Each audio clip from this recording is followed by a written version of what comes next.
නමුත් ඔය හැම කතාවක් පිටිපස්සෙම තියෙන්න ඕන එකම එක පරමාර්ථයක්. ඔබ මේ ලෝකේ ඉන්න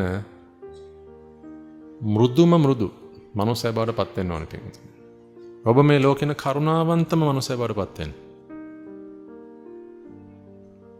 දයාව කරුණාව කියන එක දෝරේ ගලන හදවතක් පිටුතුනි ඔබ තුල ඇති කරගන්න. ඔන්න ඕකට බනහන්. මොකද මේ ෆිලොසොෆි එක තියෙන්නේ අන්න ඒක උදෙසා.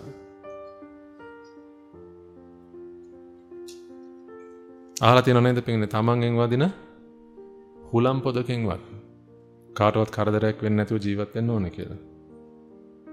නෝක මුලින්ම හැවි ලොකු හාමුදුරුවන්ගේ. තමන්ගෙන් වදින හුලම් පොදකින්වත් කාටවත් කරදරයක් වෙන්නේ නැතුව ජීවත් වෙන්න කියලා.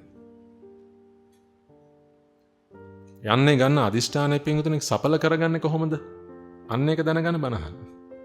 මිසක් නිකන් බනහන්න එපා. ආන්න වැඩක් නෑ මේ අහුවයි කියලා. මොකද බණෙන් ඔබට වෙච්ච දෙයක් නැති වෙනවා එතකොට. අන්න ඒක පිටින් මම කියන්නේ ඔබ නිතිපතා බලන්න පිටින් ඔබ කොයිතරම් දුරටද ඔන්න ඔය වගේ චරිතයක් බවට පත් වෙලා ඉන්නේ කියලා. ඒ කියන්නේ මේ ඔබ කියලා කියන ප්‍රොජෙක්ට් එකක්. ඔබ කියන ප්‍රොජෙක්ට් එකේ ප්‍රොජෙක්ට් මැනේජර් බවට පත් වෙන ඔබ.